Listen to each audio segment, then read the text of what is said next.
Salmo 106, verso de número 13 a 18, diz assim, me acompanhe. Cedo, porém, se esqueceram das suas obras, e não lhe aguardaram os desígnios. Entregaram-se à cobiça no deserto, e tentaram a Deus na solidão. Concedeu-lhes o que pediram, mas fez definhar-lhes a alma. Tiveram inveja de Moisés no acampamento e de Arão, o santo do Senhor. Abriu-se a terra e tragou a Datã e cobriu o grupo de Abirão. Ateou-se um fogo contra o seu grupo, a chama abrasou os ímpios. Baixe sua cabeça, oremos ao Senhor uma vez mais. Bendito Deus, cá estamos reunidos uma vez mais, para escutar a Tua voz. E venha o que vier, o que mais queremos é a Tua voz. Porque a Tua voz, ela nos orienta. A Tua voz, ela nos confronta. A Tua voz nos consola. A Tua voz nos dirige. A Tua voz é o que nós mais precisamos nessa vida. Sendo assim, Deus bendito, nos dá graça de escutar fidedignamente a Tua voz.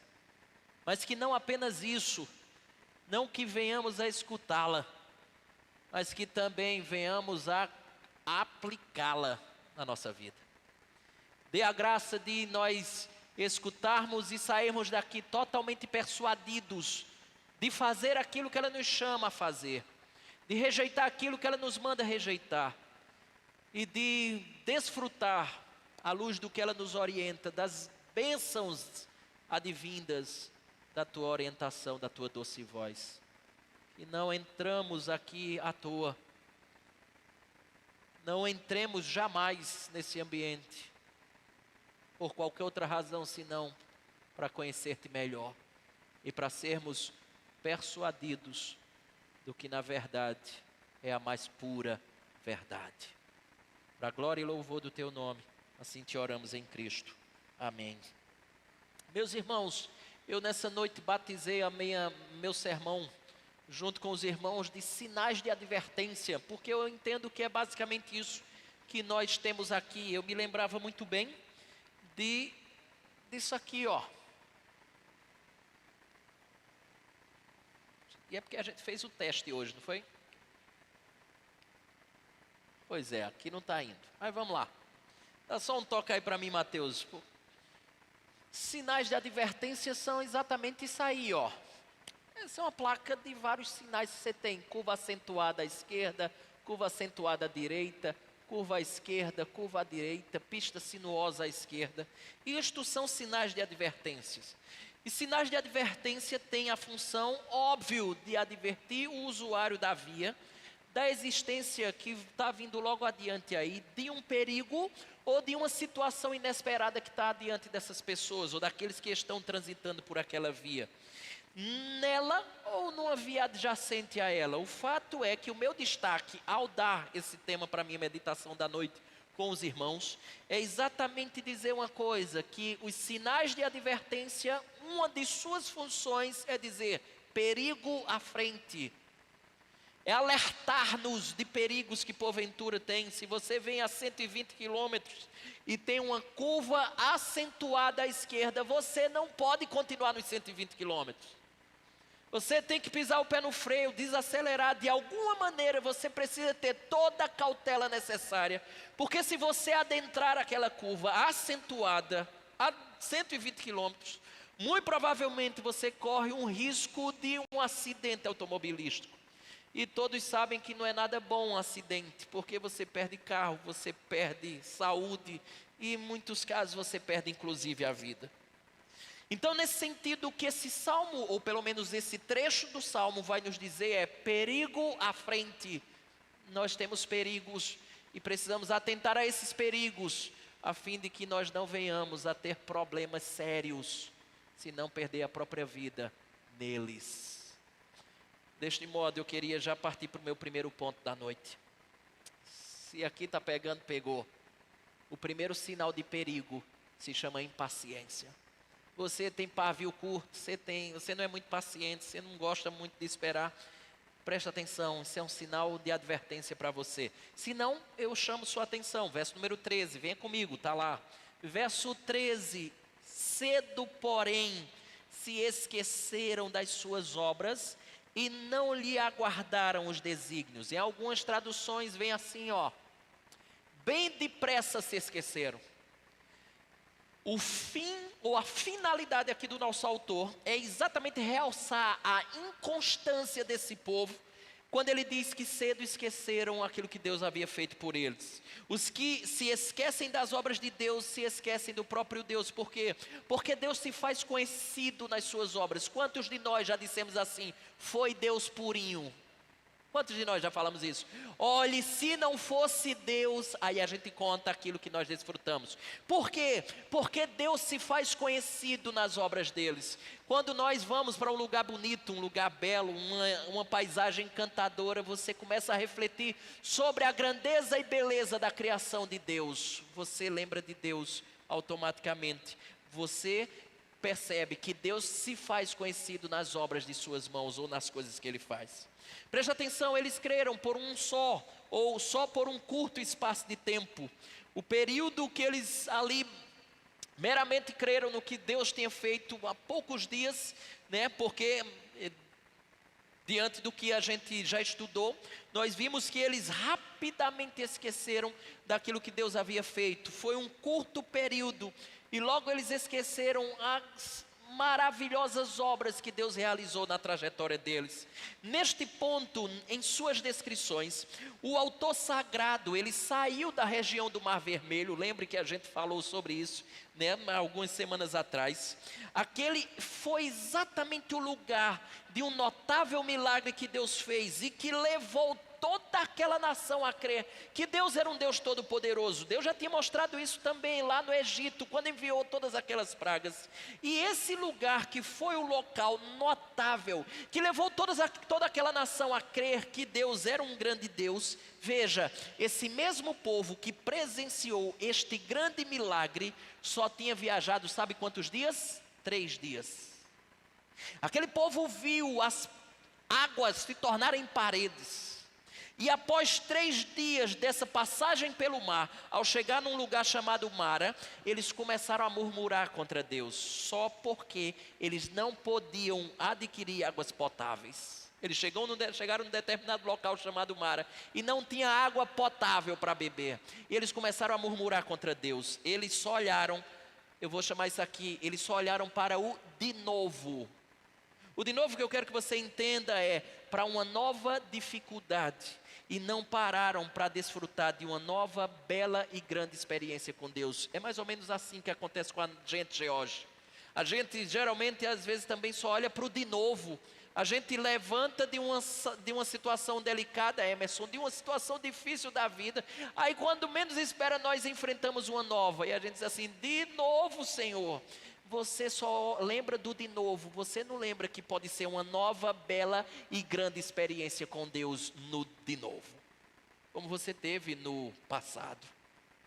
A única causa de os homens serem tão ingratos para com Deus consiste em eles se esquecerem dos benefícios divinos. Se a lembrança desses se apoderassem deles e do nosso coração, eles serviriam de freios contra a nossa ingratidão contra Deus. Veja, preste atenção, eles atravessaram o Mar Vermelho, porém novos problemas haviam surgido, como por exemplo, água. Eles não tinham água potável para beber, está lá, Êxodo capítulo 15, verso 22. Alimento, lá em Êxodo capítulo 16, eles também não tinham como eles desejavam ter. Eles também não tinham carne como eles desejavam ter, está lá em Números capítulo 11, verso 4 a verso 35. E diante desses novos desafios, desses novos problemas que assolavam a vida dessa nação, a mente deles estava repleta de dúvidas. E as dúvidas eram, será que o poder, aquele poder que nos acompanhou no Mar Vermelho, ele está nos acompanhando ou irá nos acompanhar nos próximos episódios? É interessante porque, volto a dizer, muitos destes viram as obras poderosas de Deus lá no Egito. Muitos destes haviam visto as águas se empilharem, se tornarem paredes, como eu já falei, lá no Mar Vermelho, e eles atravessarem a pé enxuto o mar. Eles viram todas essas coisas, mas o texto nos mostra que eles esqueceram tudo e começaram a pôr em dúvida que algo tão estupendo tivesse acontecido algum dia e que poderia voltar a acontecer na vida deles.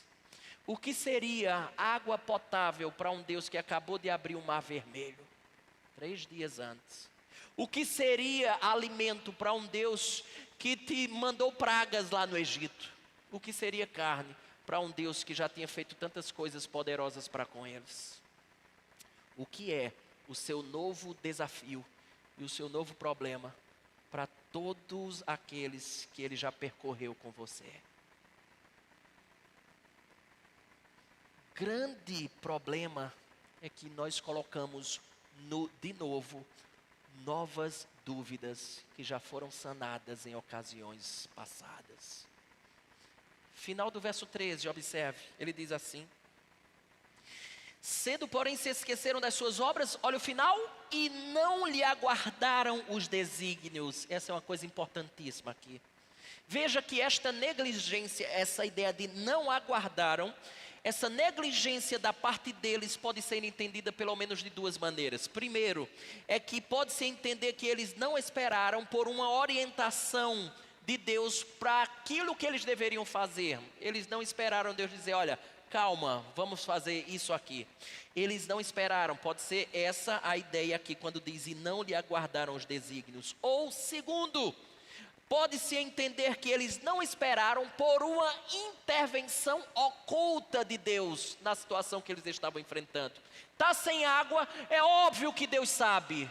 Vamos aguardar então.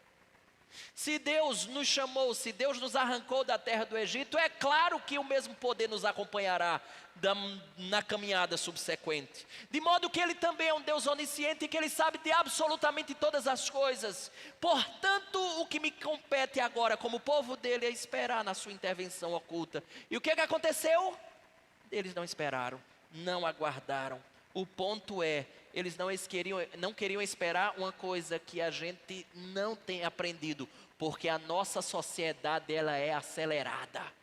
Nós vivemos nesse tempo corrido, a gente não para mais, a coisa é corrida, é fast food, é rápida.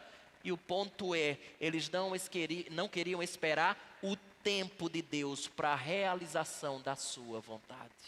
Você não quer esperar, esse é um dos maiores problemas. A gente não quer esperar, porque no que depender de nós tem que ser hoje, tem que ser agora, é já, senão não vai dar certo. Parece até que você tem uma mente mais sábia que a de Deus. De modo que o que ele está tentando nos dizer é, eles não esperaram, e eles acreditaram que agindo conforme eles achavam que era o melhor caminho para a vida deles. E aqui eu extraio a primeira lição que eu queria que você entendesse. Um dos seus maiores, faltou o S ali, né? Um dos seus maiores problemas é a impaciência. Você não quer esperar em Deus, pois na sua cabeça, na nossa cabeça, demora a esperar em Deus. Se Deus demorar como está demorando, vai dar errado. Você já viu esse tipo de gente que ora mais ou menos assim? Senhor, faz logo, porque senão vai dar errado, vai por mim. A gente quer dar uma dica a Deus, como Ele deve agir. Parece que o currículo vitae de Deus não é suficiente. Ele só tem a eternidade como histórico. Ele que caminha com a humanidade desde que nem existiu humanidade. Ele é o Senhor de todas as coisas e sabe todas as coisas. Mas parece que a gente quer dar um pitaco, porque Ele não sei se Ele sabe fazer as coisas tão bem como diz fazer. Você não espera porque você acha que vai dar errado, como Ele está fazendo. Porque os seus olhos têm que ser agora. E daí, o que acontece? Acontece é que você deseja, geralmente, por perceber aos seus olhos que essa demora é ruim para a situação que você enfrenta, você deseja resolver a sua forma, você deseja resolver a sua maneira, mas esquece que Deus tem o seu tempo, e esquece que Deus tem a sua maneira de resolver as coisas. Certa vez o teólogo Josemar Bessa disse uma coisa que eu achei muito interessante, já compartilhei isso aqui com os irmãos. Certa vez ele escreveu o seguinte, ele disse assim: O Deus eterno criou o tempo, nós criamos relógios, mas nossos relógios não irão controlar os tempos de Deus. Via de regra, nós com o nosso tempo queremos estabelecer a agenda de Deus nas intervenções dele para com a nossa vida. E nós esquecemos que o tempo dele é diferente do nosso. Que ele age da maneira que deseja, no tempo que deseja, da forma que deseja. E ele não tem sequer que dar satisfação a mim e a você da forma que ele age. Por quê? Porque quem é Deus é ele, não nós. Não esperar o conselho, a orientação de Deus quanto ao que fazer, e não esperar que ele realize ou cumpra o que deseja, escute, indica um espírito orgulhoso e impaciente de nossa parte. E não é isso que ele quer, que nós tenhamos ou vivamos dessa forma. Infelizmente, nós levamos tempo para aprender a esperar no Senhor. Infelizmente, nós levamos tempo para aprender a esperar no Senhor. Mas escute, o profeta declara qual foi a transgressão desse povo, isto é, que eles não refrearam os seus desejos. A natureza insaciável dos nossos desejos é algo estarrecedor. Ou seja, raramente nós damos a Deus pelo menos um dia para que Ele possa saciar os nossos desejos. Pois se Ele não os satisfaz, imediatamente, logo nos tornamos impacientes e corremos o risco de eventualmente cair em desespero. Por quê? Porque o nosso tempo, muitas vezes, ou em sua grande maioria, destoa, não casa, Ezequiel, com o tempo de Deus. E aí por isso que você cai em desespero.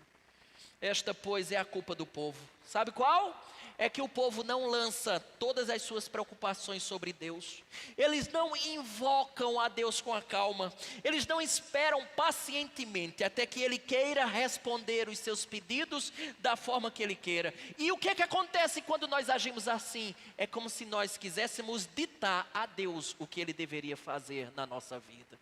Percebeu que nós invertemos o papel? Parece que Deus se torna mero servo e nós meras divindades. É o inverso. É Deus. Nós oramos, confiamos, buscamos, mas Ele sabe o momento certo de nos abençoar. Ele sabe o momento certo de intervir. E o que o seu coração precisa aprender é que Ele tem o tempo perfeito para as coisas. Confie nessa verdade. Deus tem o tempo certo para as coisas. Alguém poderia fazer a pergunta baseada no verso 13. A pergunta seria a seguinte: por que eles não atentaram para o conselho de Deus? Como diz aí, né? Verso número 13, ele diz assim: cedo, porém, se esqueceram das suas obras e não lhe aguardaram os desígnios, que uma possível tradução é o conselho, que significa orientação, direcionamento. Por que eles não atentaram ou não esperaram o conselho ou os desígnios de Deus? Eu levanto nosso segundo sinal de advertência. Lembra qual foi o primeiro? Impaciência. Você precisa aprender a esperar em Deus. Paciência. Paciência. Segundo sinal é falta de contentamento. Tem uma falta de contentamento que muitas vezes é muito boa, que faz com que você não se sinta satisfeito com determinada realidade e você busca avançar, você busca progredir, você busca crescer, você busca amadurecer. Esse é o lado bom. Mas a falta de contentamento, que faz com que você não esteja satisfeito e por questões que são meramente desejos humanos, você certamente vai enveredar por caminhos tortuosos. Presta atenção, chamo sua atenção para o verso 14, olha o que ele diz aí, versículo de número 14. Ele diz assim, entregaram-se à cobiça no deserto e tentaram a Deus na solidão. Eles não seguiram o conselho do Senhor, porque eles se entregaram à cobiça. Veja, além deles não esperarem a vontade de Deus, eles estão ansiosos por fazerem a sua própria vontade, para satisfazer os seus desejos. Eles estavam, escute, prontos a amaldiçoarem a Deus e a renunciar à terra que manava leite e mel. Veja como os desejos dos nossos corações são fortes, fortíssimos, que nós somos capazes de amaldiçoar Deus e simplesmente renunciar à terra que manda leite e mel. Meus irmãos, Quantas vezes você já chegou a falar algumas coisas que nunca deveria ter falado para Deus? Por quê? Porque o desejo do seu coração não foi satisfeito. Veja, é exatamente isso que acontece conosco hoje. Muitos amaldiçoam Deus e poucos se importam com o céu. Foi isso que eles fizeram. A cobiça aqui mencionada refere-se a essa passagem aqui, ó. Números capítulo de número 11, verso 4, quando disse: e o populacho que estava no meio deles veio até grande desejo das comidas dos egípcios, pelo que os filhos de Israel tornaram a chorar e também disseram: quem nos dará carne a comer? Veja, esse episódio ocorreu quando os israelitas, lembrando os bons alimentos que eles estavam comendo no tempo lá do Egito, ficaram desgostosos com o que Deus estava dando. O povo começou a cobiçar e a desejar comer carne, e foram dadas codornizes para esse povo. Mas escute, esta foi então uma grande praga que sobreveio sobre esse povo queixoso contra Deus. Se não, venha comigo, eu preciso fazer só essas conexões com você a partir de então, para que você entenda tudo o que aconteceu, descrito no Salmo 106, você veja no tempo e no espaço quando aconteceu. Portanto, venha comigo para o texto de Números, Números capítulo 11, verso 31. Venha comigo para esse texto. Olha o que diz o texto. Verso 14 diz que eles se entregaram à cobiça, lá no deserto, e que tentaram a Deus. Veja quando isso aconteceu. Números capítulo 11, verso 31 a 34. Olha só.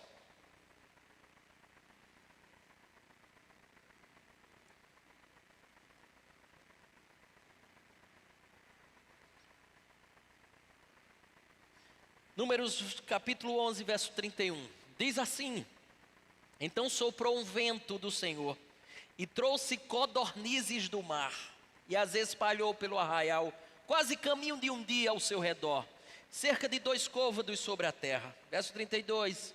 Levantou-se o povo todo aquele dia e à noite, e o outro dia e recolheu as codornizes. O que menos colheu teve 10 homens, e as estenderam para si ao redor do arraial. Estava ainda a carne entre os seus dentes, antes que fosse mastigada, quando se acendeu a ira do Senhor contra o povo, e o feriu com praga muito grande. Pelo que o nome daquele lugar se chamou Quibrote-Ataavá. Quibrote-Ataavá significa sepulcros de concupiscência. Ou seja, o nome daquele lugar ficou o sepulcro de desejos ruins, ou de desejos reprovados por Deus. É isso que significa Quibrote-Ataavá. Continue no texto, ele diz assim: porquanto ali enterraram o povo que teve o desejo das comidas dos egípcios. O que eles fizeram aqui não foi apenas reclamar do que Deus estava dando, como muitas vezes acontece com cada um de nós. Às vezes a gente fica meio que revoltado com o que Deus está dando, como se nós fôssemos merecedores de alguma coisa que Deus nos dá. O que Deus nos dá, segundo a Escritura, é graça e misericórdia da parte dEle. O pão que você come, a roupa que você veste, a casa que você mora, o trabalho onde você trabalha, o local onde você estuda, a igreja que você congrega, a família que você tem, a roupa que você veste, a comida que você come, o ar que você respira, tudo isso é graça do céu para com você. É um presente do alto, é porque Deus é gracioso e misericordioso que lhe dá isso para que você desfrute. Porque de Deus nós merecemos a condenação em virtude dos nossos pecados. Mas Deus é misericordioso, longânimo, gracioso, e nos concede tantas coisas boas nesse mundo a fim de que desfrutemos. E eles começaram a questionar aquilo que Deus dava, e não apenas isso. Eles questionaram o suprimento futuro, e eles queriam que Deus mudasse os planos da sua sabedoria, que satisfizesse os seus apetites relacionados aos prazeres dos sentidos, e a descrença de que Deus não haveria de suprir o futuro deles. Só que o Senhor não faria estas coisas, mas eles foram tão longe quanto puderam na tentativa de induzi-lo a fazer esse tipo de coisa. Escute, Deus não cede às ameaças ou promessas dos homens. A gente às vezes faz uma barganha com Deus: se o Senhor fizer isso aqui, pode contar, toda quarta-feira e domingo de manhã eu estou na igreja. É como se dissesse assim: olha o que o Senhor vai ganhar, né, com isso aqui. Deus não cede às ameaças ou promessas do homem. Mas eu quero que você entenda isso aqui, e que isso possa trazer para cima, como muitas vezes acontece com a sujeira de uma água, quando ela é tratada com elementos químicos, a fim de que aquilo que está embaixo possa subir e a limpeza ser feita. Presta atenção no que eu quero dizer. Cada incidente com aquele povo ilustrava a incredulidade do povo e seu desejo de seguir o seu próprio caminho pecaminoso. E essa lição que eu quero que você aprenda. Cada incidente revela sua incredulidade. Cada incidente que você passa, cada experiência nova, difícil que você passa, ela tem revelado a sua incredulidade em Deus. Já viu como muitas vezes uma nova experiência nos torna, revela, traz para o alto, né? A incredulidade do nosso coração. Já percebeu como muitas vezes isso acontece? Nova experiência, novo problema, nova dificuldade. Muitas vezes a gente está fazendo as mesmas perguntas que fizemos outrora.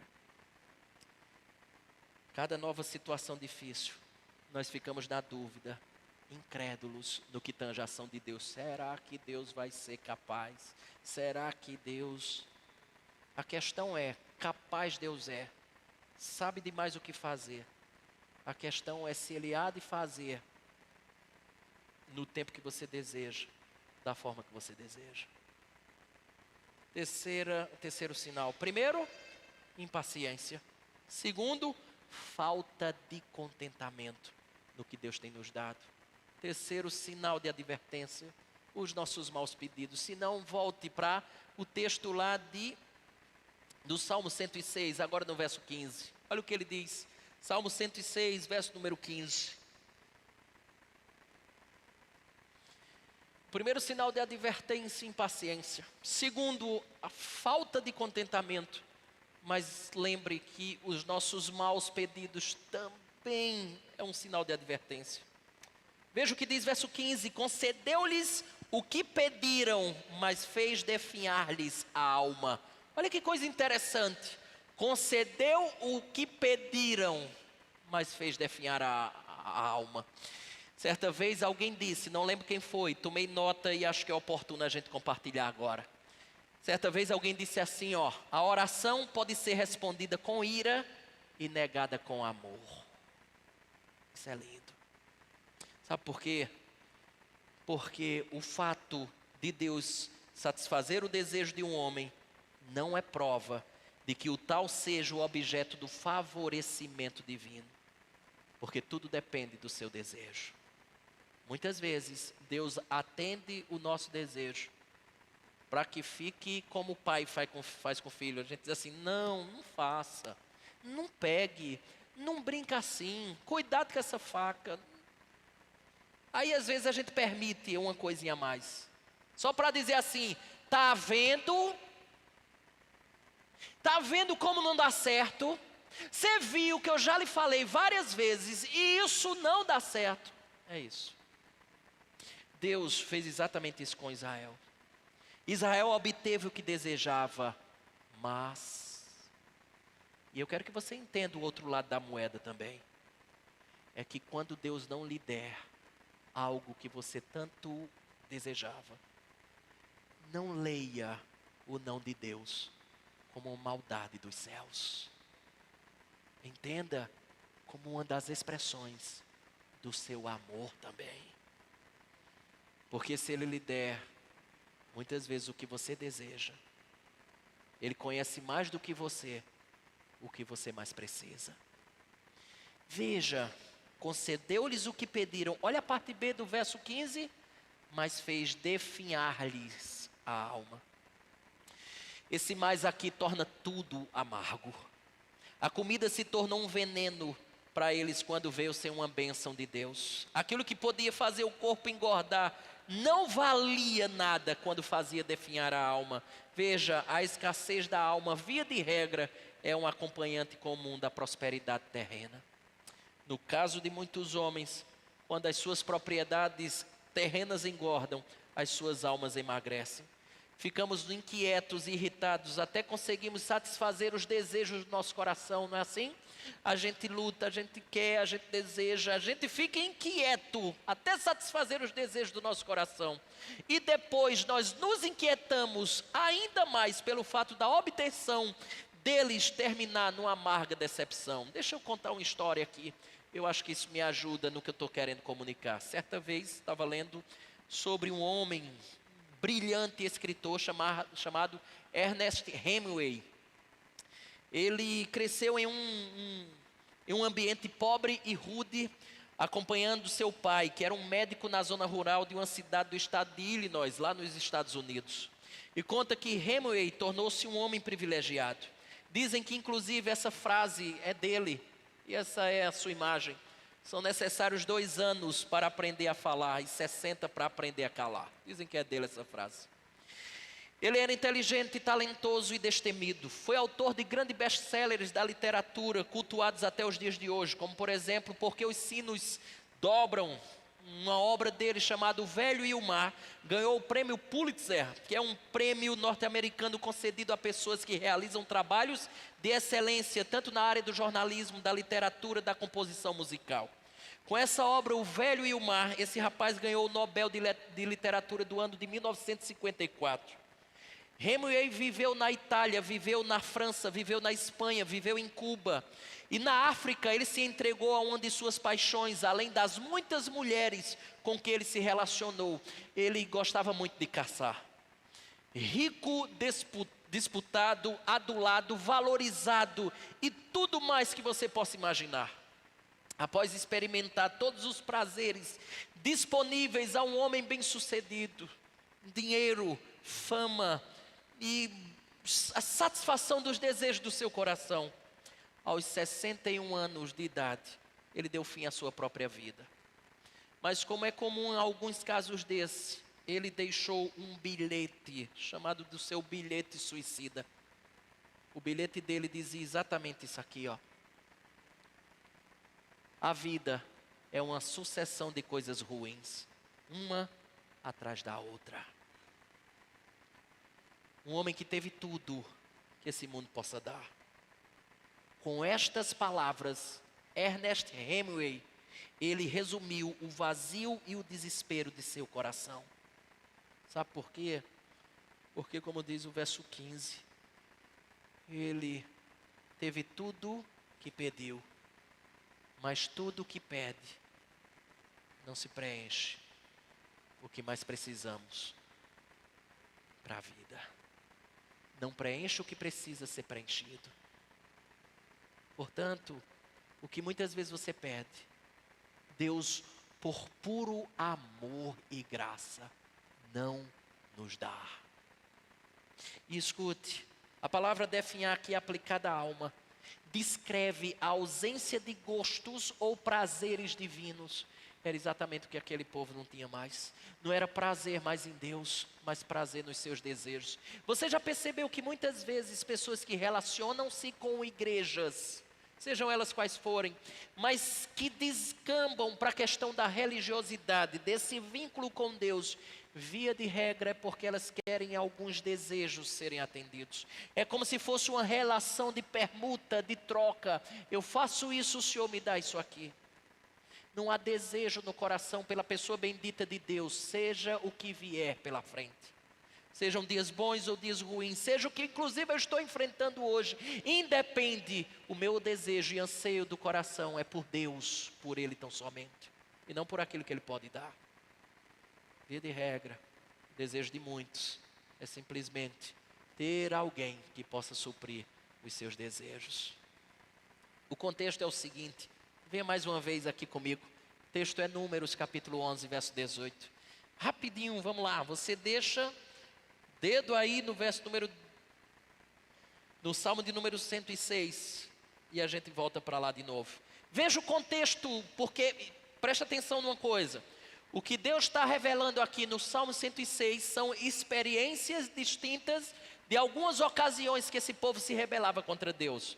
Então, no verso de número 15, que é que vocês pediram tanto, mas que definhou a alma. Está aqui, ó, verso de número 18 de Números, capítulo número 11. O povo pediu carne porque não estava satisfeito com o que Deus dava. Verso número 18, Números 11, ele diz assim: diz ao povo: santificai-vos para amanhã e comereis carne, porquanto chorastes aos ouvidos do Senhor, dizendo: quem nos dará carne a comer? Íamos bem no Egito, pelo que o Senhor vos dará carne e comereis. Olha como Deus estava bem mansinho com eles. Verso número 19: não comereis um dia, nem 2 dias, nem 5, nem 10, nem ainda 20, mas um mês inteiro, até vos sair pelos narizes. Deus estava cuspindo fogo aqui, irado com esse povo.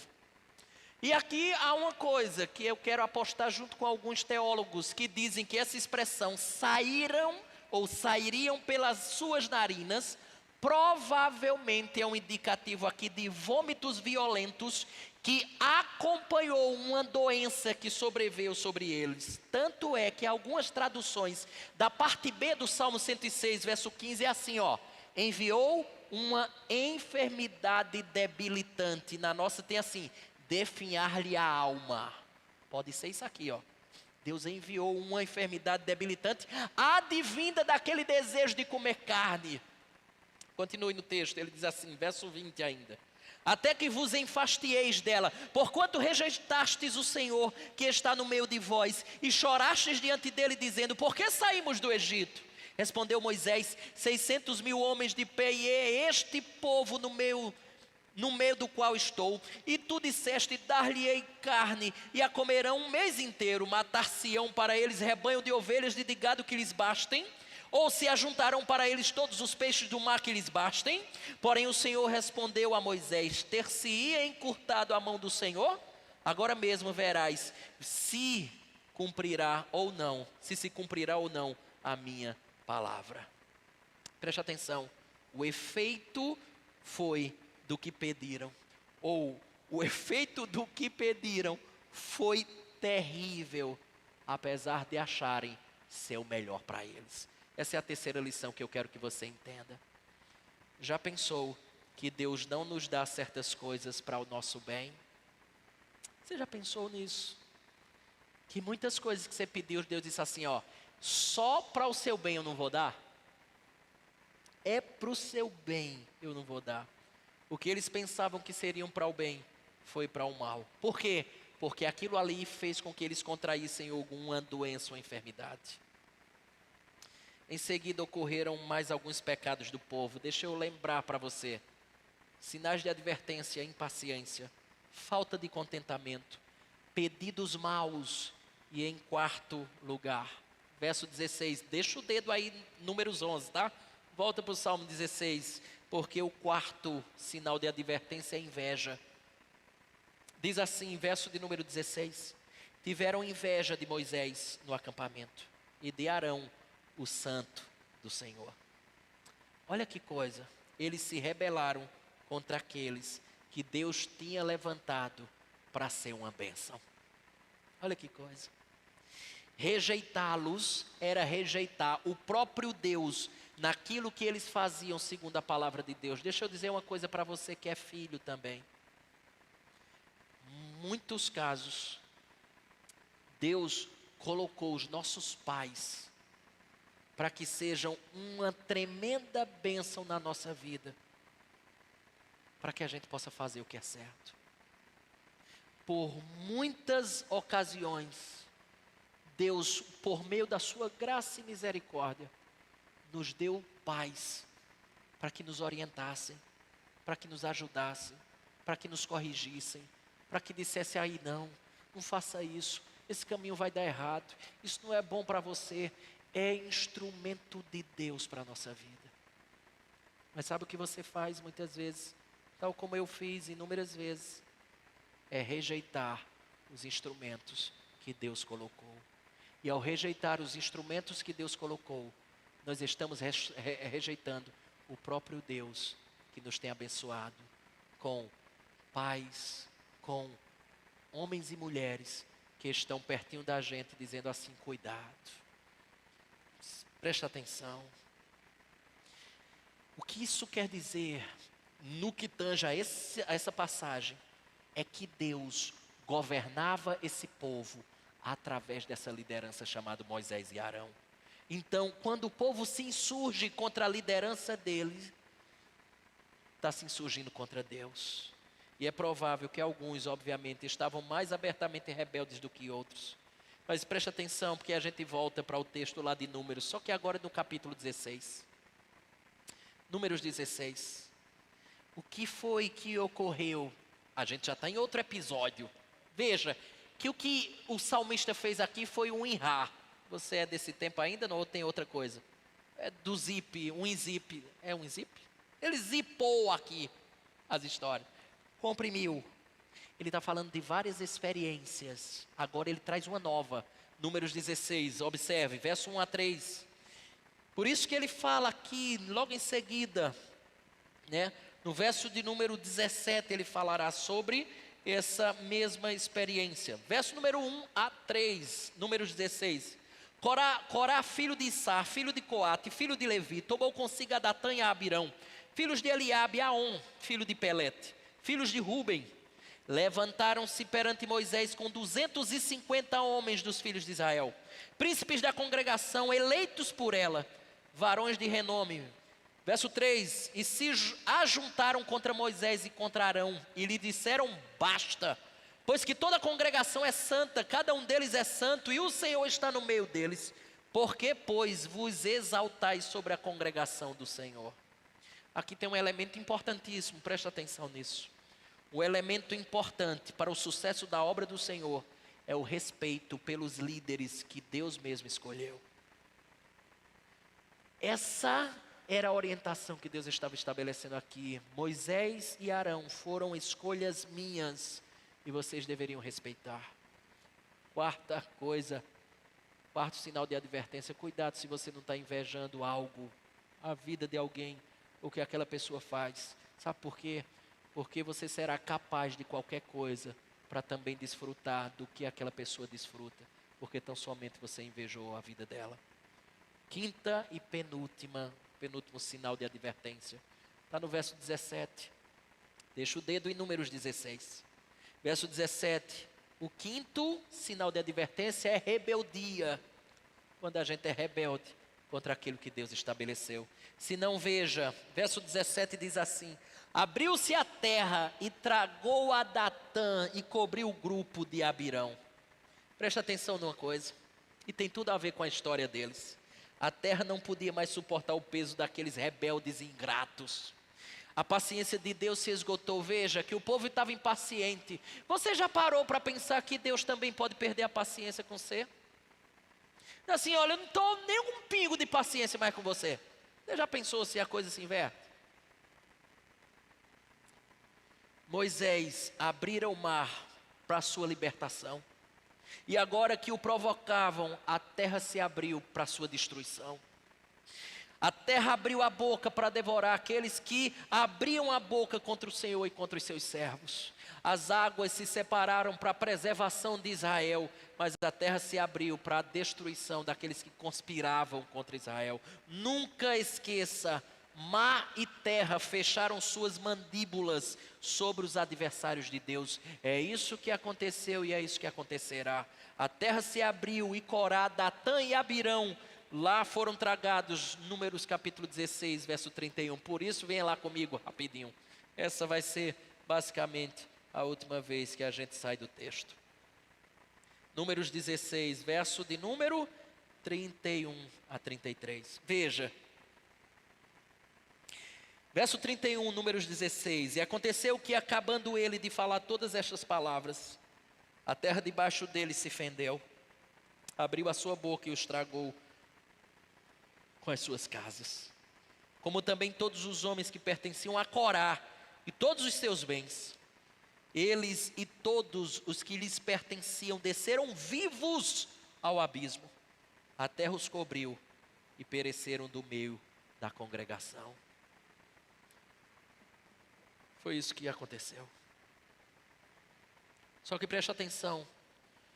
Os 250 homens que seguiram também essa má influência de Corá, eles foram consumidos pelo fogo. A uns a terra abriu e os engoliu, a outros o fogo os consumiu. Se não, veja, verso 35, olha o que diz: procedente do Senhor saiu fogo e consumiu os 250 homens que ofereciam o incenso.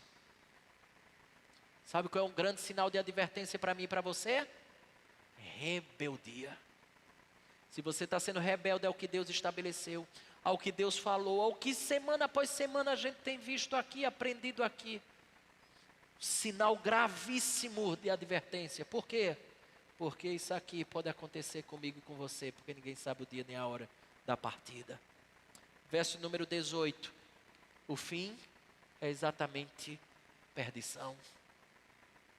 Verso 18 diz assim: ateou-se um fogo contra o seu grupo, a chama abrasou. Abrasou quem? Os ímpios, aqueles que não creram e não viveram para Deus. A estes o fogo consumiu. A história haverá de repetir-se no futuro. Aqueles que se opõem a Deus, o seu fim é exatamente esse que o texto nos diz: perdição, fogo eterno. Meus irmãos, me permita contar uma história para arrematar tudo que eu falei nessa noite. Conta a história que uma vez um reino em que todos os cavaleiros, em algum dia, tivessem participado com coragem e heroísmo de uma grande batalha, qualquer deles, eles possuiriam uma bela roupa que brilhava mais que o pequeno sol.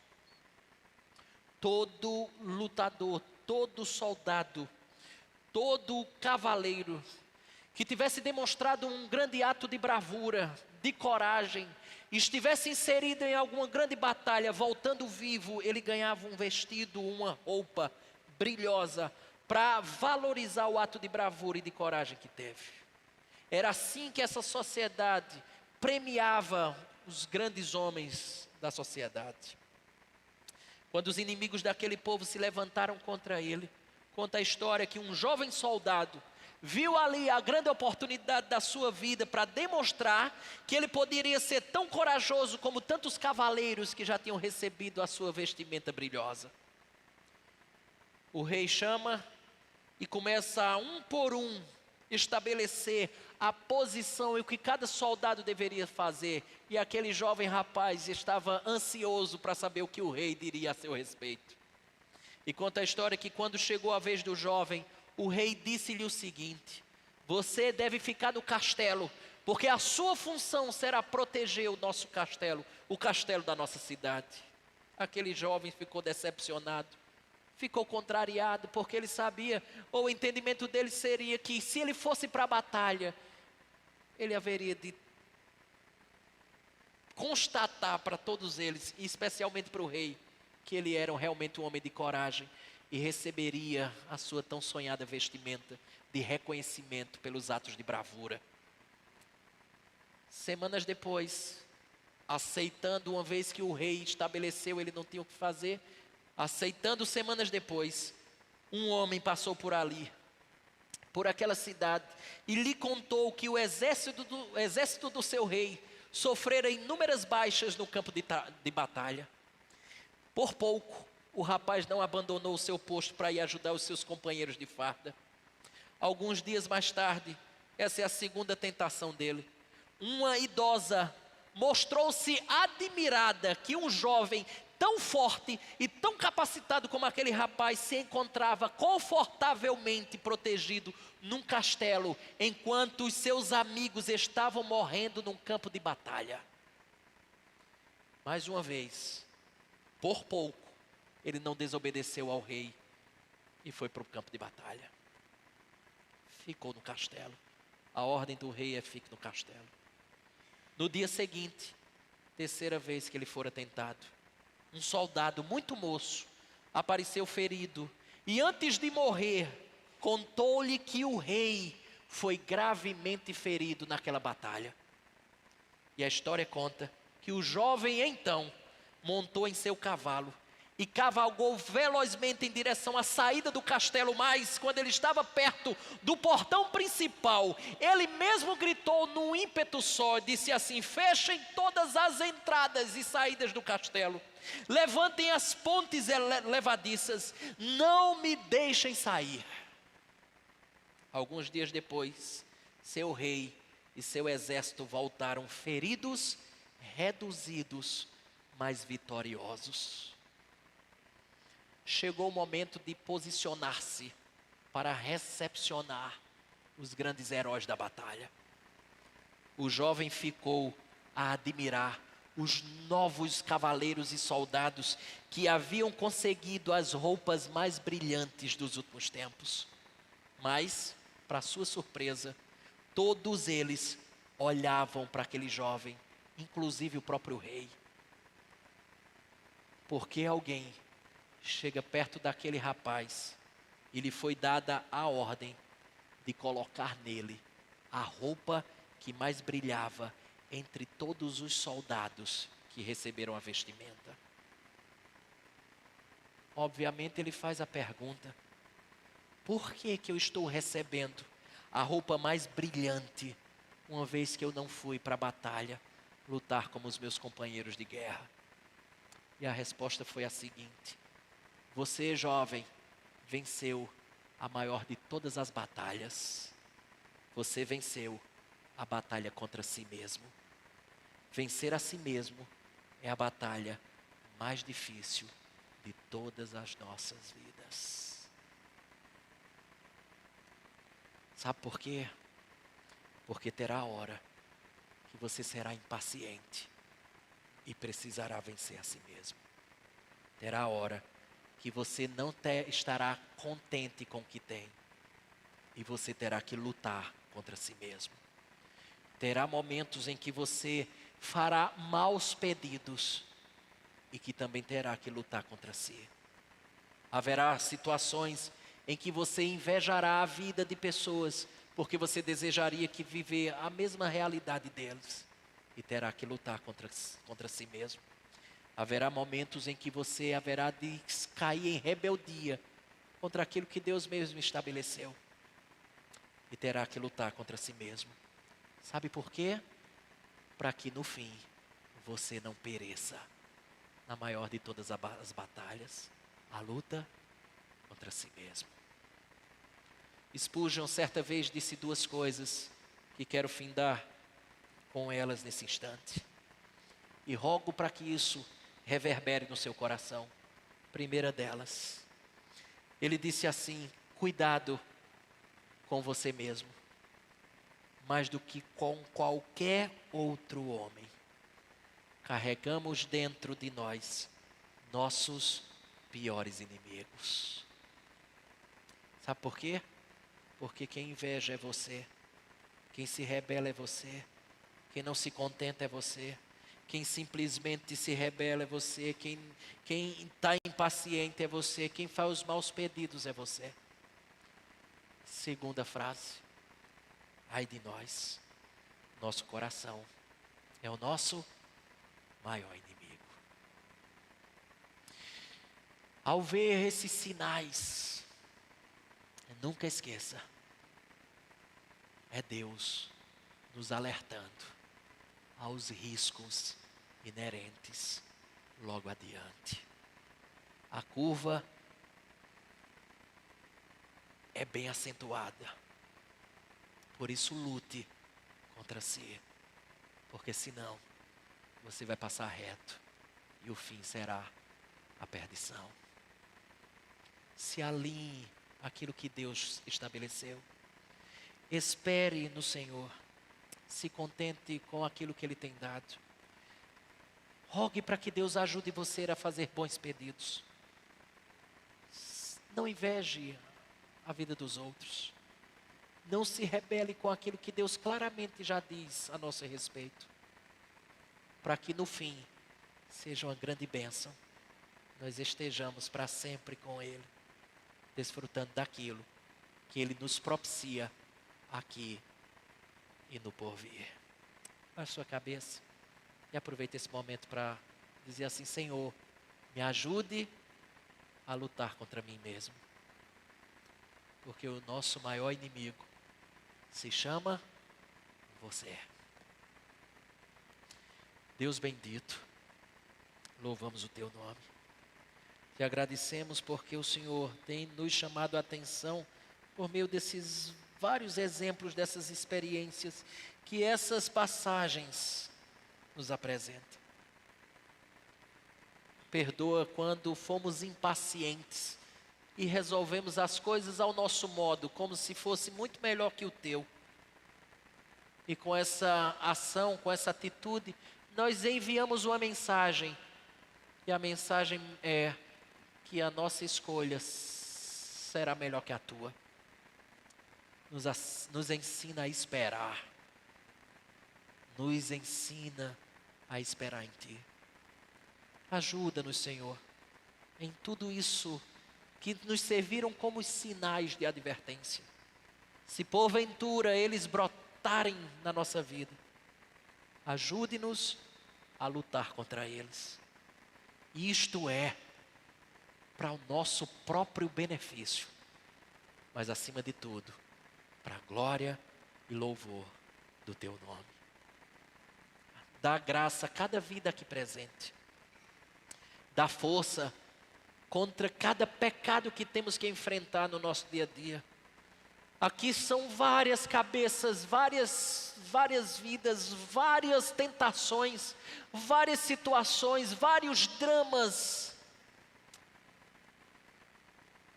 Mas aqui também reside, não vários, mas o único Deus que é capaz de nos assistir em todos os dramas que enfrentamos na vida. Dê-nos força para lutar contra o nosso maior inimigo. A nossa natureza, nós mesmos. Ajude-nos a enfrentar nossos dramas com a graça que vem do alto. Dá força àquele que está fraco.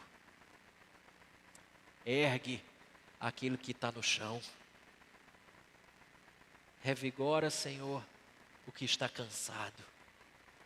E faz com que venhamos a continuar firmes diante daquilo que o Senhor nos chamou a viver. Está aqui hoje, expressa o desejo que temos de acertar cada vez mais e viver o que o Senhor tem para a nossa vida, para a glória tua e a alegria dos nossos corações. Nós assim te oramos, agradecidos no nome de Jesus. Amém.